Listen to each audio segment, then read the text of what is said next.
guys, welcome back to We Watch Movie. I'm Mike. I'm Jay. And this is our review for Extremely Wicked, Shockingly Vile, and Incredibly Close, starring Sandra Bullock. The name's fucking stupid. It's like, the worst name thing in history. It's like Shockingly Vile, Incredibly Wicked, and up this way it comes. Yeah.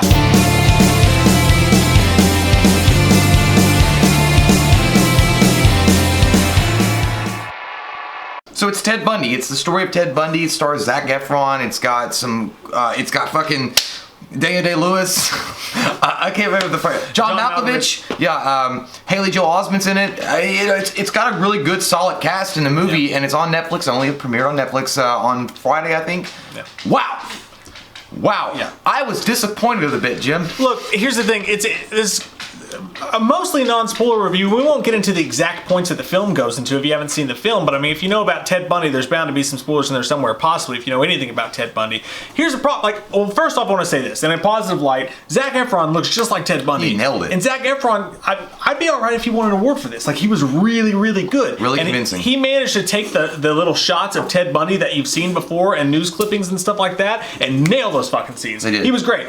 Zac Efron, 10 out of 10, did an amazing job as Ted Bundy. He almost makes it more disappointing because he was so good. Aside from that, the movie itself, it's a well-made movie. It's edited well. The way that they jumped around in Ted Bundy's storyline had to be a difficult edit. It had to be hard to do. But what they did in this movie was they told the story from the angle of Ted Bundy's fiance. She wrote a book a while back and it's out of print now, but that was the basis for this movie.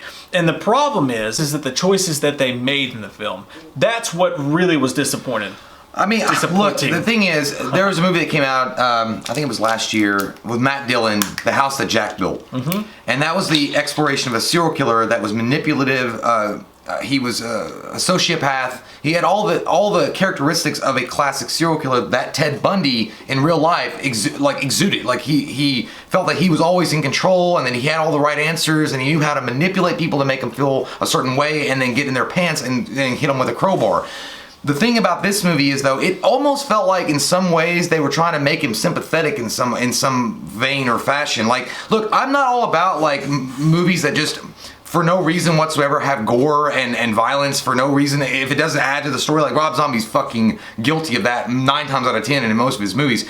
But in this particular movie, I would have shown the gruesomeness of what he had done, because it felt like they would just talk about what Ted did in a past tense, and that it would be up to your imagination. But if you had shown it and recreated those events that actually occurred, like, it would have fucking made the movie 100 times better. And it's not, again, I'm not about the violence for just violence sake. I'm saying it would have added to the effect of the film overall and showcasing Ted Bundy as the monster that he was, because he was not a good fucking guy that you're gonna take home to mom and cornbread.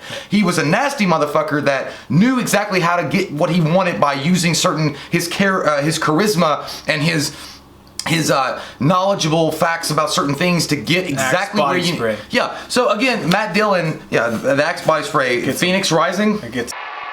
In her book, she talks about how there was a moment where they were in a raft and they were just going down a lazy river or whatever, sipping beer, and he out of nowhere shoved her into the cold water and looked like he was going to drown her and had a blank face. They also talk in her book about a time where he actually admitted to her while he was on death row that he tried to kill her once, that he shut the fireplace down and put a towel behind the door and then left for the night hoping she would die in her sleep. But they don't even touch on that. They don't touch about the most interesting aspects of the book. So what would be genius is to come out now with a sequel. So you've shown this movie was all about how he was seen through her eyes. What if he didn't do it? What if he's not out there doing it? It's meant to show how easy it is to be a family member of a serial killer, to be married to a serial killer and not know it. And I get that. But at some point, even in the credits, at the end of the film, somewhere you have to land that by showing what he was really doing, and they never did it. Like, they just kind of flesh over some of the crimes. It doesn't feel like they're really giving it justice or giving it any kind of time of day. Either they were afraid to show some of those gruesome acts recreated on film, and they were just like, I don't want to do that. Like, I don't know how that's going to go over, or they just didn't know how to do it. Now, the fact is, again, watching the film, as I was watching it, there was moments where, and you know, Zac Efron, like I said, he does a great job representing Ted Bundy, but it was almost like it was like, do you feel bad for him? Like, was he telling me, like, this is not a guy you feel fucking bad for. This is not a guy that you should feel any kind of tinge in your heart, be like, oh, maybe they could have done. No, he was a fucking monster. He was a complete monster, and what he did and what's documented and the 30 or more girls that he fucking murdered, and one of them being a 12-year-old, by the way, was documented very heavily.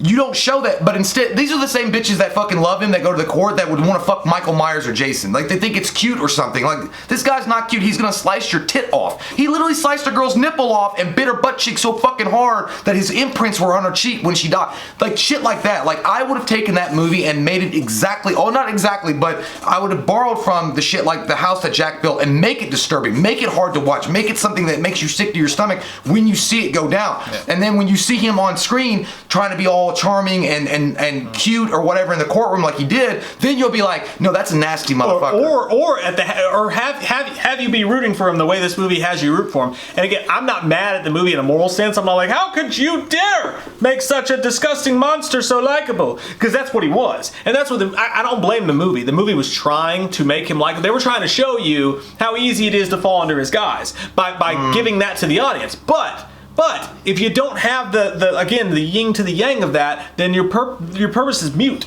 Like, it doesn't make any sense. Well, so like what you're saying is, like, if you're going halfway through the film and you want to do what you did here, that's perfect. Yeah. Make us like him a little bit. Make him be like, maybe if you're gonna make a sequel, but they didn't have any intention. Or just go halfway through the film like that, and then all of a sudden hit you with The House That Jack Built shit, like you said. Well, halfway through the film, start showing that shit, and then you go, wow, I was duped, and then you land that. But in this, they never actually go there. I felt like I don't know, like that commercial when he gets the sushi and he's like, you forgot to cook this. Like, it's not like you got like half of it right and then the rest of it you're like, oh yeah, fucking eat it raw, bitch. Like, I mean, can you cook it, please? Can you give me some fucking like actual potatoes with this, bitch? Like, the thing is, and again, I'm not saying morally I'm outraged. I'm not saying that. But I mean, in the same time, I guess some people that were victims of Ted Bundy would be outraged in some way. Because it's like you're showing this guy in some way to be sympathetic, and he's not a sympathetic character. He played as sympathetic character in real life because that's how he got things done. He was a sociopathic manipulator, and that's exactly how he did things. Now, you're right. If their vision was to show him being a good guy and then flipping like that movie with that we just watched, the serial killer that he had a family and stuff, that was Clovitch Killer. Yeah, then that's fine. But you can borrow from elements of what they did there, and they did it masterfully. They were able to take elements and make him seem like a likable, nice guy. With Dad, over. Yeah, and he's like, you want some grape soda? Fucking chainsaw. I won't tell Mom. But instead, you kind of go the middle ground here. You kind of go the safe play. You go the safe bet. Man, could you imagine if Netflix right now surprise dropped the sequel to this, or in a month from now surprise dropped the sequel to this, and it's the exact same story points. Still wickedly evil? No, it's the exact same story points, but all this is through his eyes now, and you see him lying, and you see him trying to fight, because as he said, he's like, it's this force, this unstoppable force that makes me do these things, and then you see him go to the sorority house, and then you see him do these things. It would be a stroke of goddamn genius. Certain stories call for that framework and that to create the narration that you need to tell the story that you're telling. Sometimes you go outside the box, like Rob Zombie, as an example. I'm not saying that he's the only one. Tom Six does it too in The Human Centipede. They just create fucking controversy and controversial graphic scenes for no fucking reason except to get off on it or to fucking show something like, oh, I can do whatever I want.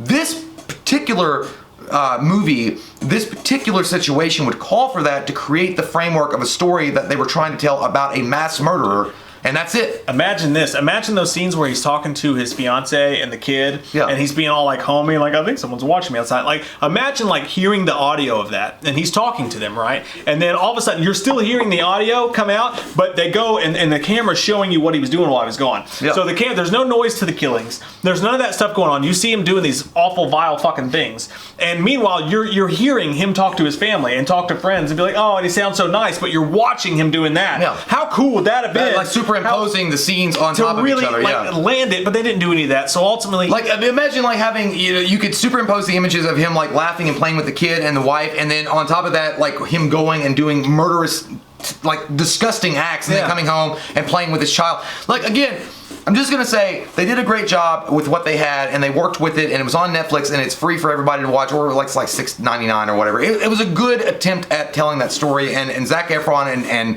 Malkovich and everybody else that worked on the film, they did an incredible job. They played out the parts perfectly. The cast was on point.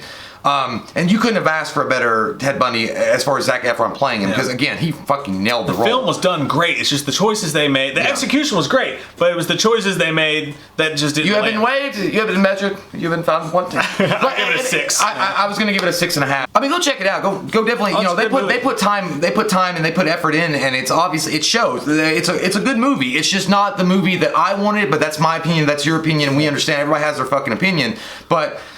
I mean, I'm just saying, man, like, if you get a chance, go watch The House that Jack built and go watch The Clover Hitch Killer, and then you can combine those two and make Ted Bundy a movie that then, at that time, would be like, that would be a 10. If they had taken those elements from both those movies and put that in with a Ted Bundy movie with Zac Efron, it'd been a fucking 10. Right on, fuckface McHot. Fuck yeah! Comment down below. We're gonna fuck, huh? We love your fucking faces. If you're new to the channel, click that subscribe button to get some goddamn wham opinion. Throwing it down. Do you understand? Do you understand? Do you understand? I want to take you out for fucking Subway. We watched a movie. Yeah. We watched a movie. We watched it. We watched a movie. Yeah. You know what? We did a review. We watched a movie. We watched a movie.